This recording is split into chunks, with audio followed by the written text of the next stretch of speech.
The city at night, viewed from the top of a 240-meter-high skyscraper. The city nightscape is not the only view to be enjoyed.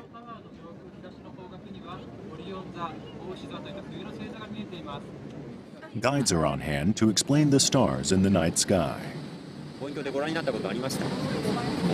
初めて。ああ、よかったです。月がある日でも見えるのがあの星ですね。わかりますかね。ちょっとオレンジ色の、そうオリオン座ですね。ちょうど今東の空でオリオン座がで目印が赤い星と右の方に白い星がありますよね。明るい2つの星がオリオン座なんですよ。これは東京でも確実に街の中で見えるんで、ぜひ晴れたら毎晩見えてます。With the city's bright lights, it's not easy to find the constellations. But there is one constellation that stands out more than the rest. Orion. It's identified by the 3 stars in a row and the 4 bright stars surrounding them. In ancient Greek mythology, Orion was a brave hunter armed with a club who died and ascended to the heavenly skies. Today's show features the bright red star on the top left corner, Betelgeuse. We begin by looking at the position of each star that makes up the constellation. The stars appear to be on the same plane, but in fact are at widely varying distances from Earth. Betelgeuse is 640 light-years away, making it Orion's second closest star to Earth. 200 years ago, an odd discovery was made about the star.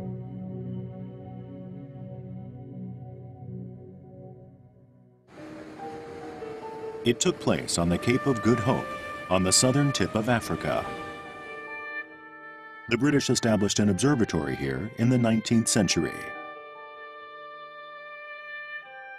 At the time, accurate positioning of the stars was vital for navigating the seas. The observatory was built to study the stars visible from the southern hemisphere.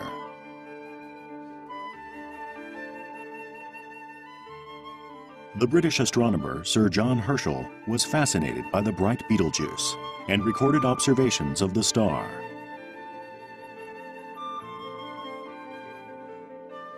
Herschel noted the stars in order of brightness and noticed something rather strange. These are the results of 4 years of observation. Orion here refers to Betelgeuse. In March 1836, Betelgeuse was the 4th brightest star, yet 8 months later in November, it was the brightest. He discovered that sometimes the star grew dimmer, and other times brighter.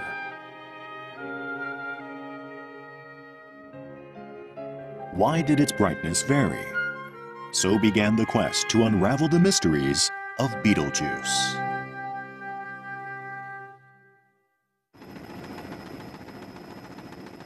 "80 years later, in 1920, a new discovery was made.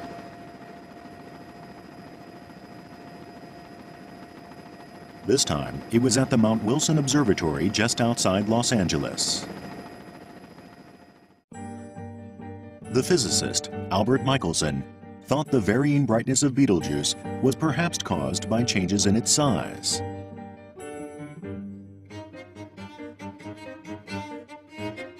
Michelson attached a device called an interferometer to the end of a large telescope and attempted to directly measure the size of Betelgeuse.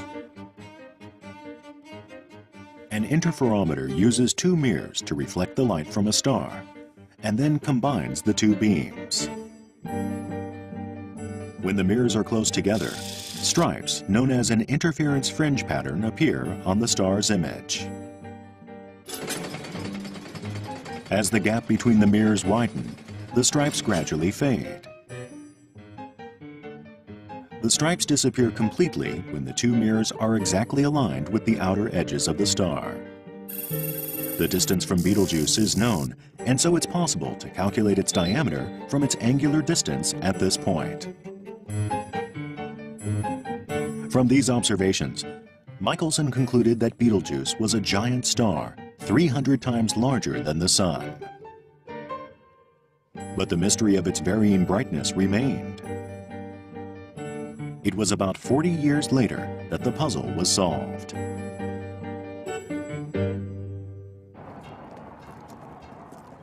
Guy Perron is researching Betelgeuse at the Paris Observatory. Perron uses results from the latest observations to explain the size of Betelgeuse in the following way. Alors le Soleil, c'est une étoile qui est assez petite, qui serait par exemple de la taille de ce ballon-là, alors que Betelgeuse elle-même est beaucoup plus grosse et serait de la taille de la Tour Eiffel, et c'est beaucoup plus facile de pouvoir en voir les détails à la surface. Detailed observations suggest Betelgeuse's diameter could be as wide as 1.4 billion kilometers. That's 1,000 times greater than the Sun. Placed at the center of our solar system, it would surpass the Earth's orbit and reach as far as Jupiter. What's more, it has changed in size by more than 100 million kilometers.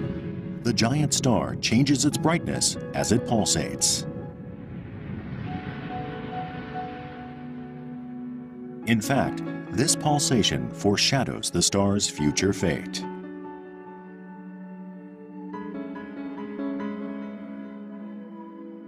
Qui présente l'intérêt en fait d'être une étoile très brillante, donc facilement observable, et aussi d'être une étoile en fin de vie. Et donc il y a des phénomènes extrêmement intéressants dans son environnement et sur l'étoile elle-même qui méritent et suscitent l'intérêt des astronomes pour son observation. Fixed stars, which shine by their own light, are born and die just like humans. Stars are born out of clouds of gas floating in space. The gas gathers under its own gravity, and when its core temperature hits 10 million degrees, it starts to shine. And a star is born.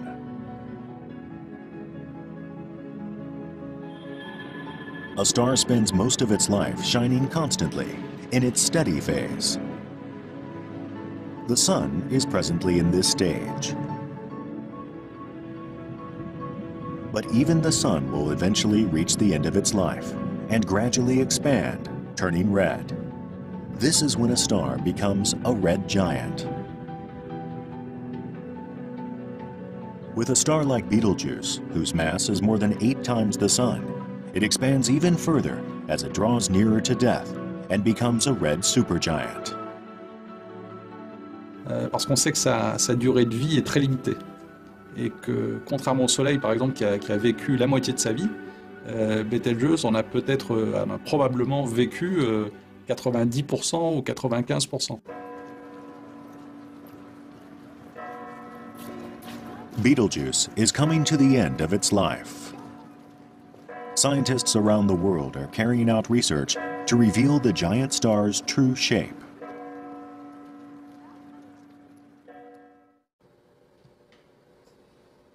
Keiichi Onaka is based at the Max Planck Institute for Radio Astronomy in Germany. Since moving to Germany in 2000, he has been studying dying stars. In 2009, Onaka made a surprising discovery about Betelgeuse's shape.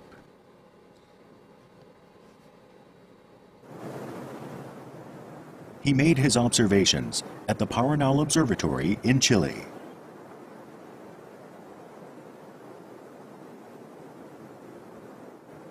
At an altitude of 2,600 meters and with 350 clear nights per year, it is the ideal location for astronomical observation. This is the Very Large Telescope Interferometer. 3 telescopes of 1.8 meter aperture housed in round domes are combined to make detailed observations. It works on the same principle as the device used by Michelson in 1920, but is much more powerful.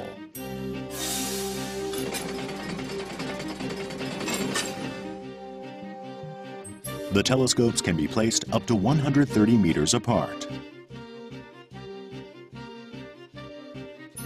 Placing the telescopes this far apart produces images higher in resolution than ever before.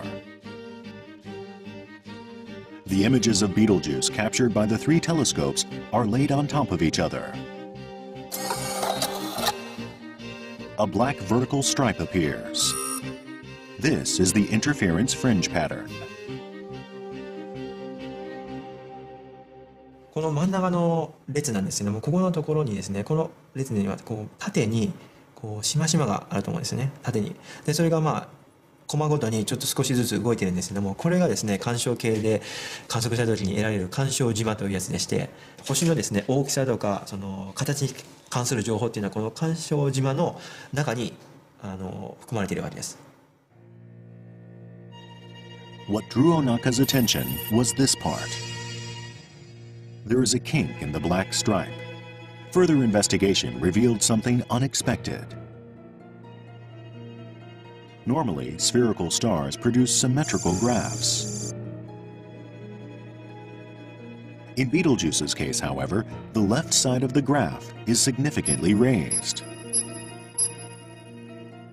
What can this mean? Onaka grappled with this conundrum for 6 months and finally reached a conclusion no one could ever have imagined. どうやったらこの観測データを説明できるかいろいろやってみた結果、やっぱりそういうふうにここの星があって、その一部にコブというかですね雲みたいなものがあって、それがこうもっと上の方に動いてると。でそういうことがないと観測データが説明できないというのが分かったわけです。Onaka concluded that the asymmetry in the graph was caused by a bump sticking out of Betelgeuse. Onaka explains the star's shape that he uncovered from the observation results. これがベテルギウスの星でして、でその上にこういうコブというかですね雲、大きな雲ですね。で大きさがですねベテルギウスの星自体の半分ぐらいの大きさですね。でそれがですねこう上の方に、この雲は上の方にズーッと動いていると。でズーッといってみますと、実際にはですね秒速の10キロが15キロというものすごいスピードでこう複雑にランダムな動きをしているわけですね。So Betelgeuse is massive, 700 million kilometers wide and 40 million times bigger than the Sun. And unlike normal spherical stars, it has an irregular shape because of its bump.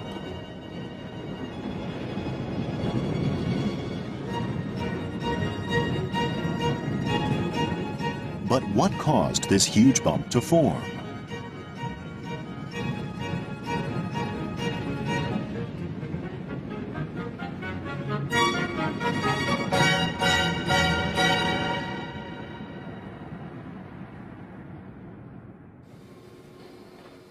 One scientist is proposing that the answer lies in the star's interior. Andrea Chiavassa from the Free University of Brussels is using not observations, but calculations done on a supercomputer to try and decipher the mystery of Betelgeuse's bump.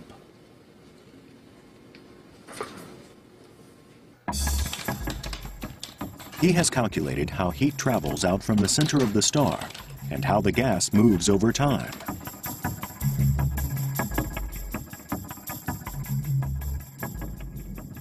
This is how Betelgeuse looks according to Chiavassa's calculations.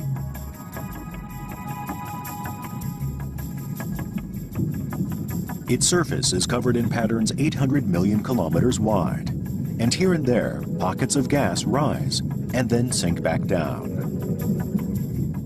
According to Chiavassa's calculations, the heat generated inside the star has created convection currents hundreds of times wider than the Sun's diameter.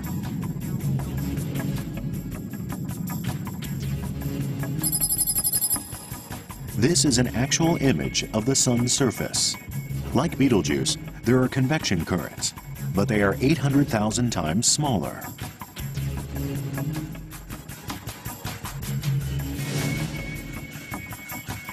The difference is due to the internal structure of the two stars. In the Sun, convection currents only occur near the surface. With Betelgeuse, on the other hand, the convection currents almost reach the center of the giant star.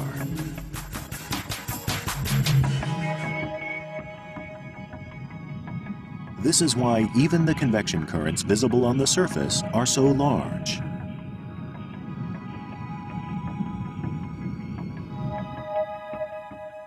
What's more, the currents are moving at an astounding speed.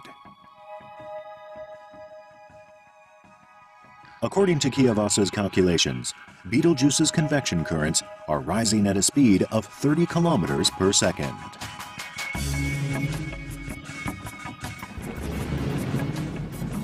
The gravity at the surface is quite low, as it's so far from the center of the star. Gas carried up by the convection currents rising at great speed is what's creating the bump. Après, elle tend à se détacher de l'étoile. Donc notre étoile, elle nous apparaît plus ronde, mais toute une forme comme une patate. Betelgeuse's odd shape was caused by the star expanding with age and by the sheer force of its massive convection currents.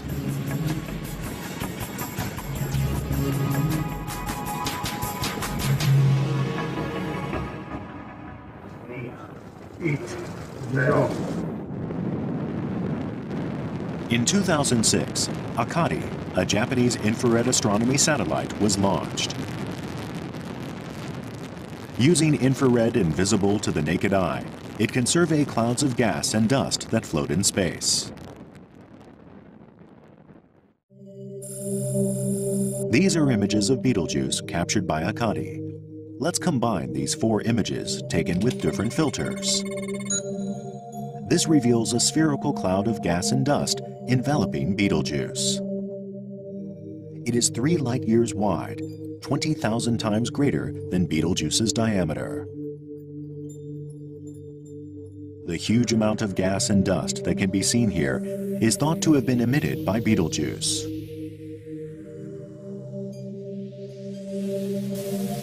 But it was unknown how Betelgeuse expelled so much gas and dust. Trying to decipher this mystery is Perron of the Paris Observatory. Perron set about observing the area around Betelgeuse and the gas it emits.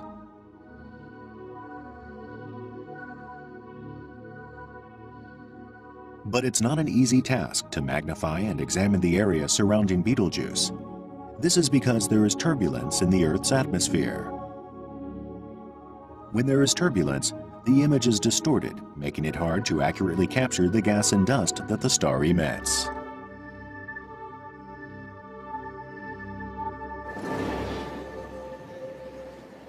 Perron solved this problem with a clever idea.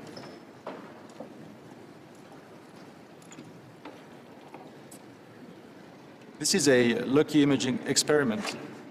This card here will be the star, and the pool here will be the atmosphere with random motions, and that destroys the image quality. So we would put the card in the water and try to take the best image possible. The technique of lucky imaging consists in taking many pictures until we get the right picture where the turbulence, or here the pool, is the most stable possible, so that the image is the best possible.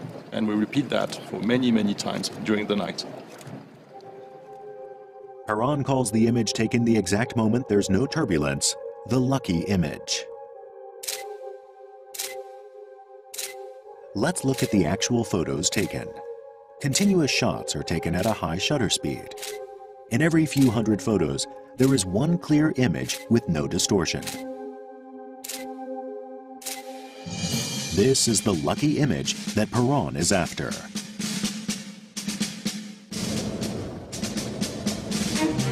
But in reality, the light from a star is limited. To take images at a high shutter speed, you need a gigantic telescope that can gather a large amount of light.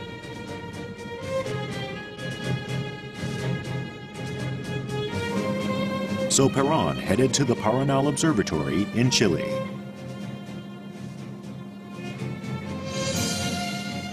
There are some other big telescopes like these ones, but this is a unique place in the sense that we have 4 telescopes in the same observatory with a multitude of instruments that can be used, so that you can make every observation you would think of in modern optical astronomy.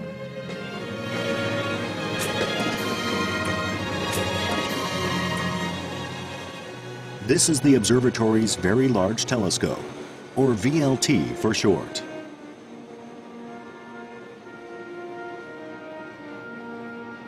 With mirrors 8.2 meters in diameter, it's one of the world's largest telescopes.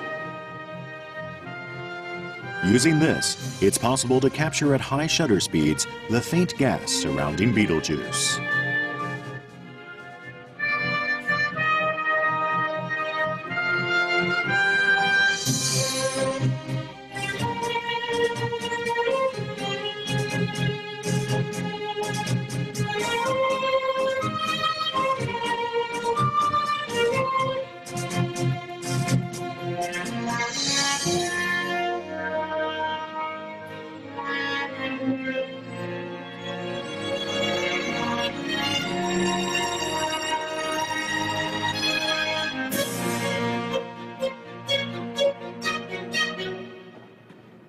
Paran checks the images freshly captured by the telescopes.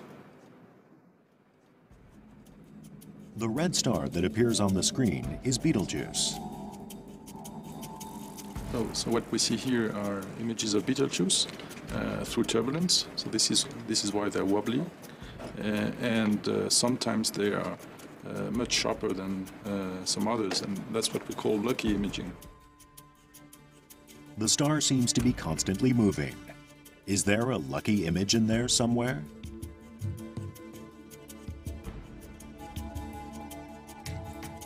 Paran set the shutter speed at 7/1000ths of a second, and in one night captured over 1 million images of the star.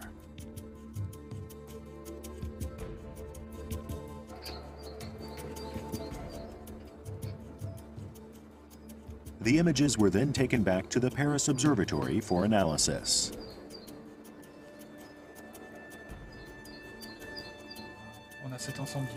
Paran and his team have also devised a way to pick out just the lucky images from the 1 million images of Betelgeuse. They turn their attention to the brightest part of the images.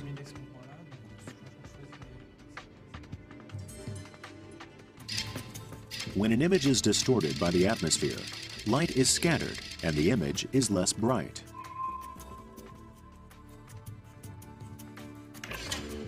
So by comparing the brightest spot of each image and choosing only the brightest images, Paran's team can separate out all the lucky images.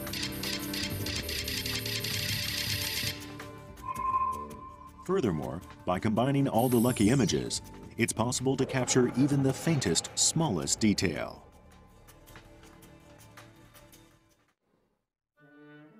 This is the face of Betelgeuse that Paran unmasked from his 1 million images. The orange ball is Betelgeuse, and the blue veil is the huge quantity of gas and dust released by the star. At last, we have an image that captures the star expelling gas and dust into space. Unexpectedly, the gas and dust are not emitted in a concentric circle, but in 3 different directions. The furthest tip extends 4 billion kilometers from the star.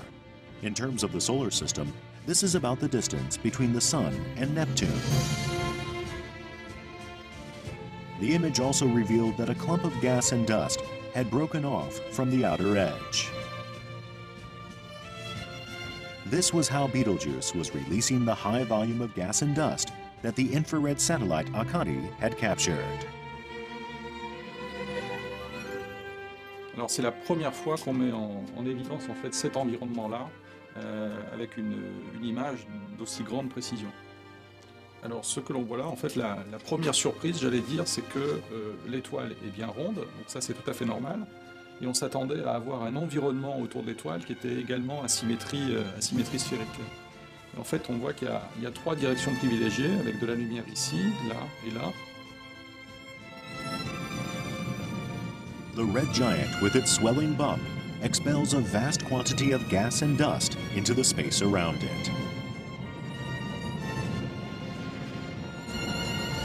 The dynamic activity of the star betrays how close it is to the end of its life.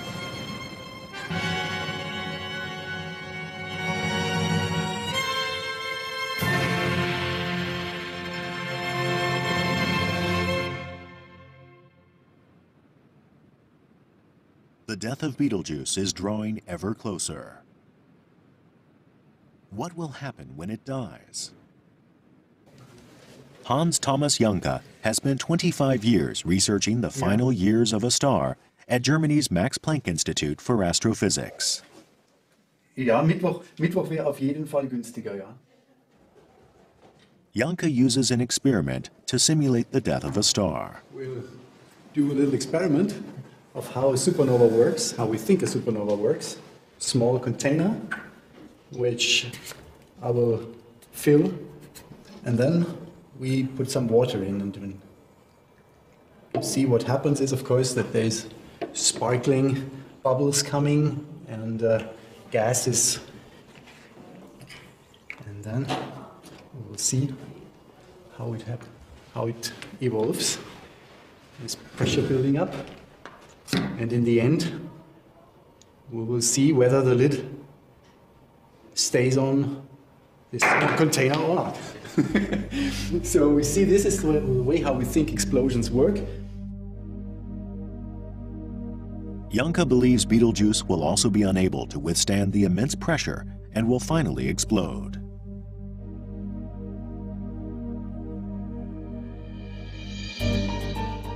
The massive explosion of a gigantic star is something the universe has seen countless times in its long history. 1987 saw a massive explosion of a star in a neighboring galaxy, the Large Magellanic Cloud. The explosion of a star has great repercussions for us. Fixed stars like our Sun emit light as a result of nuclear fusion taking place in their core. A star is mostly made up of the simplest of the elements, hydrogen. The high temperature and pressure inside a star's core cause hydrogen to fuse into helium. This creates energy, making the star shine brightly. This is the present state of our Sun. After a star has shone for a long period of time, the hydrogen in its core is eventually exhausted. And then, instead of hydrogen, the helium start fusing with each other. This produces carbon, oxygen, and other new elements.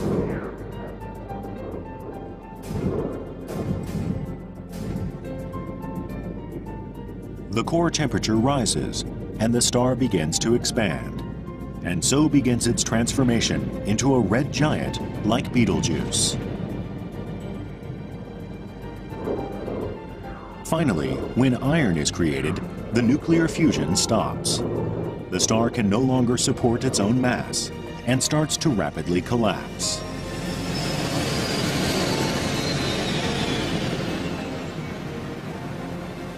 The pressure in the star's core becomes so immense, it causes a massive explosion.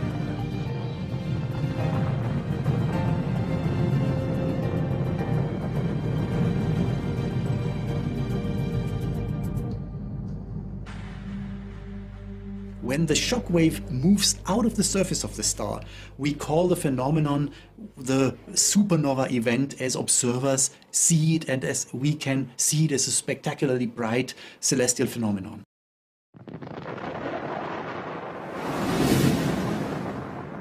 When a supernova explodes, the huge amount of energy generated creates elements heavier than iron and scatters them all around.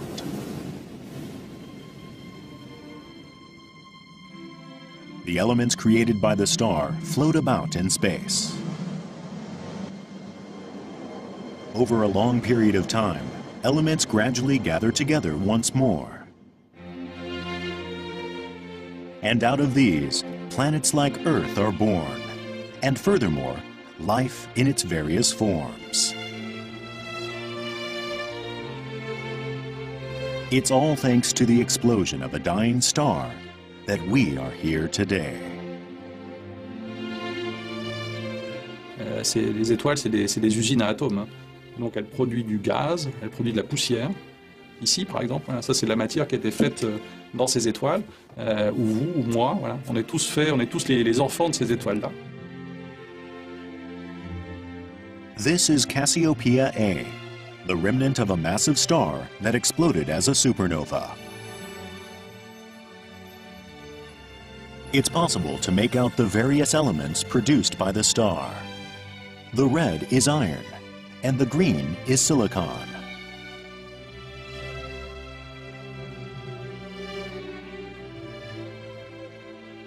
This is another supernova remnant, the Crab Nebula. The cloud of gas and dust is spreading at a speed of 1,300 kilometers per second. In this way, elements are scattered across the universe when stars explode. In all of recorded history, only 7 supernova explosions visible to the naked eye have been witnessed. The farthest away was SN 1987A, a supernova discovered in 1987 in the Large Magellanic Cloud.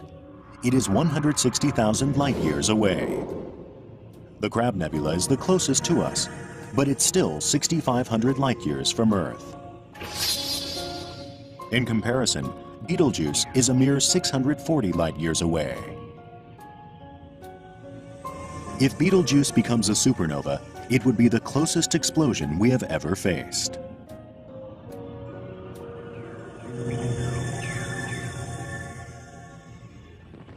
At such a close proximity, will the supernova explosion of Betelgeuse pose any threat to Earth?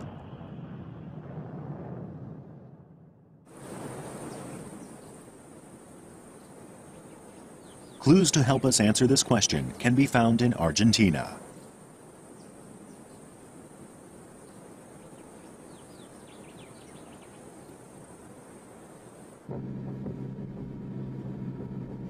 It's a 2-hour drive from the northern city of San Juan, beyond the ravines.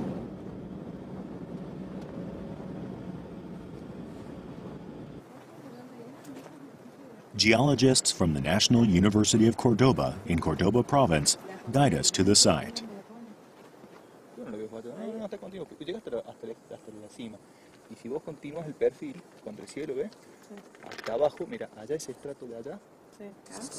Aquí estamos viendo estratos que se formaron aproximadamente entre los 450 a los 440 millones de años. Esto representa la parte superior del Ordovícico, un periodo que tiene registro en gran parte del mundo y donde se produjeron grandes eventos globales. 400 million years ago, dinosaurs had yet to roam the Earth. Apart from some moss growing on the ground, few life forms existed.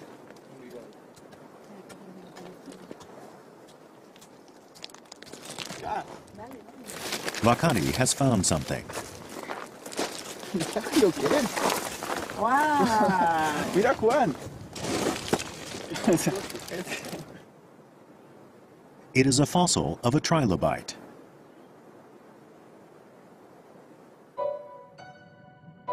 At the time these strata were formed, the sea was full of many different organisms, and trilobites in particular flourished. There were species that lived deep in the sea, and others that lived near the surface. The sea was full of trilobites of all different types. When trilobite fossils from different geological strata are compared, an interesting fact comes to light. In strata more than 440 million years old, both deep sea and shallow water species are found. But in strata less than 440 million years old, only deep water species are found.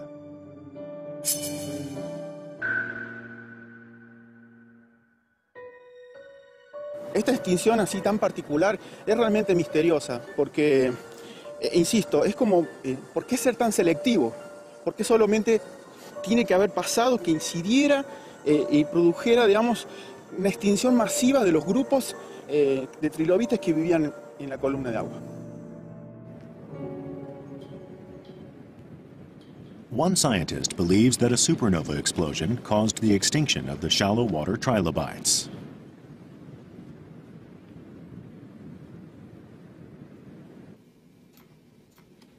Brian Thomas is an astrophysicist at Washburn University in America. At the Ordovician extinction about 440 million years ago, the most abundant life was trilobites. The main reason for that is that the ozone depletion is a radiation event which directly affects the organisms. When a massive star explodes as a supernova, it releases a powerful burst of radiation in the form of gamma rays. Using theoretical calculations, Thomas can show what changes occur to the Earth's environment when hit by a burst of gamma rays. This figure here shows the depletion in ozone over the globe. So there's a rapid drop-off in the ozone layer, and that reaches about 30 to 35% total. And that will increase slowly, recovering over about 10 years. Here is what Thomas thinks happened to the trilobites. Earth is protected from the sun's powerful ultraviolet rays by the ozone layer. When gamma rays produced by a supernova explosion hit Earth, the ozone layer is destroyed. This allows the sun's harmful rays to beat down on the land and the surface of the sea. Thomas believes this killed off all the trilobites near the surface of the sea, but those deeper down, where the UV rays couldn't reach, survived. Once the ozone is depleted, ultraviolet light from the sun comes through the atmosphere. And organisms that are exposed to this ultraviolet light will have their DNA and other molecules like proteins damaged by this particular radiation. That can cause death.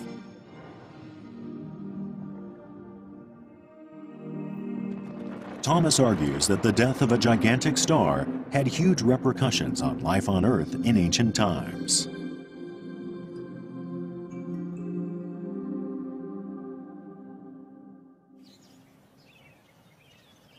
The explosion of Betelgeuse is thought to be imminent, but are we in any danger?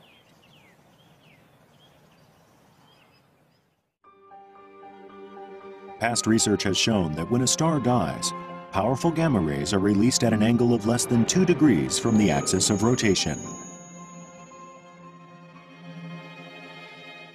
So the key lies in the direction of Betelgeuse's axis in relation to Earth.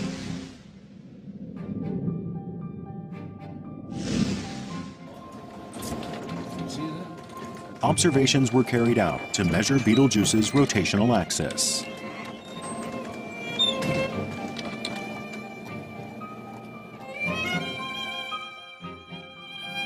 The Hubble Space Telescope was used to investigate the giant star.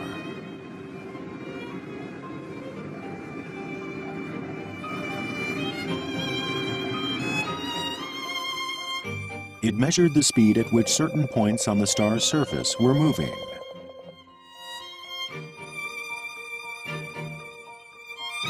This revealed for the first time ever Betelgeuse's axis of rotation.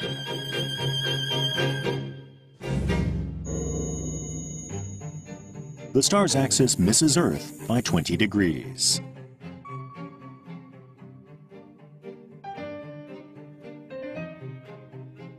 Fortunately, if this is the pole, Betelgeuse, and it represents the way the jet would be oriented, the Earth is not directly focused along that beam. It's actually off by about 20 degrees. So that jet will go off into space and miss us entirely.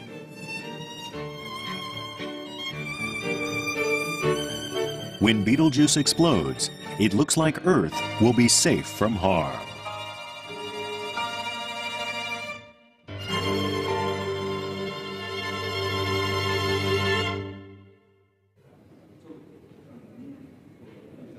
What will we be able to see from Earth when Betelgeuse explodes?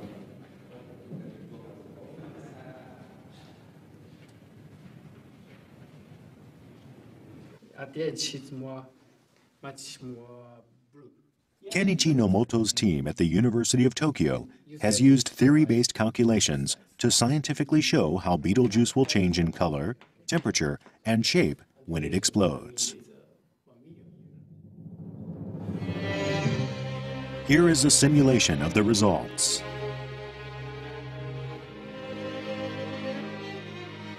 the final moments have arrived for Betelgeuse, Orion's red supergiant. Its color changes from red to blue as its temperature shoots up.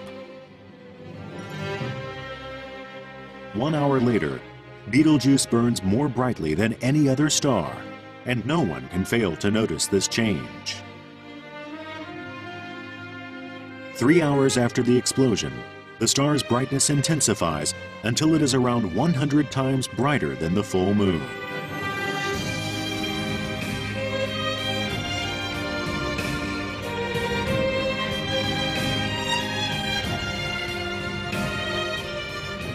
Even during the day, it dazzles in the blue sky.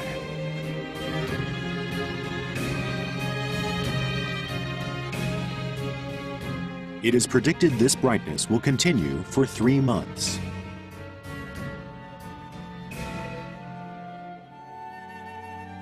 All around Betelgeuse, the gas that the star emits as it dies reflects the intense light of the supernova and glows brightly. 4 months later, the star starts changing color again.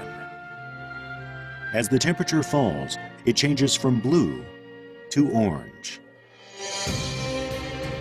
The gas swathes the star layer upon layer.